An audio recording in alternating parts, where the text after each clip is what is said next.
რა არის ბრენდის კომპეტენცია? ეს ძალიან საფრთხილო საკითხია, იმიტომ რომ აქ არის დიდი ხაფანგი დაგებული. მაგალითად, თქვენ თუ შეგიძლიათ, რომ ტანსაცმელი შეკეროთ, არ ნიშნავს, რომ ყველანაირი ტანსაცმელი შეიძლება შეკეროთ და ეს არის თქვენი კომპეტენცია.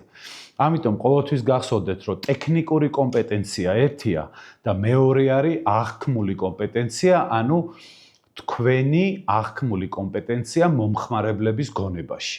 და ამაზე ყოველთვის მახსენდება Nike-ის მაგალითი, როდესაც Nike-მა ერთი პერიოდი დაიწყო ეგრეთ წოდებული ყოველდღიური, ანუ casual wear-ის შეკერვა, ხო? აი, რაც პიჯაკები, შარვლები, ისეთი ცოტა თავისუფალი.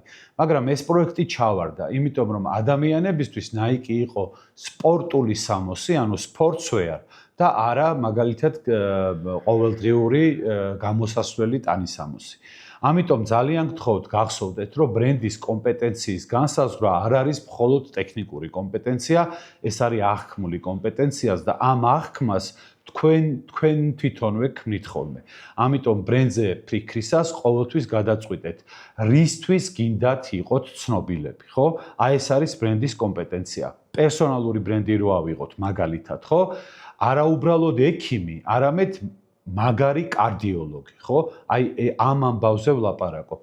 არა უბრალოდ ტანსაცმლის კერვა, არამედ სპორტული ტანსაცმლის კერვა. რა თქმა უნდა, თქვენ თუ ტანსაცმლის კერვა შეგიძლიათ გააკეთოთ სხვადასხვა ბრენდები და ყველა ბრენდში ჩადოთ თავისი შინაარსი.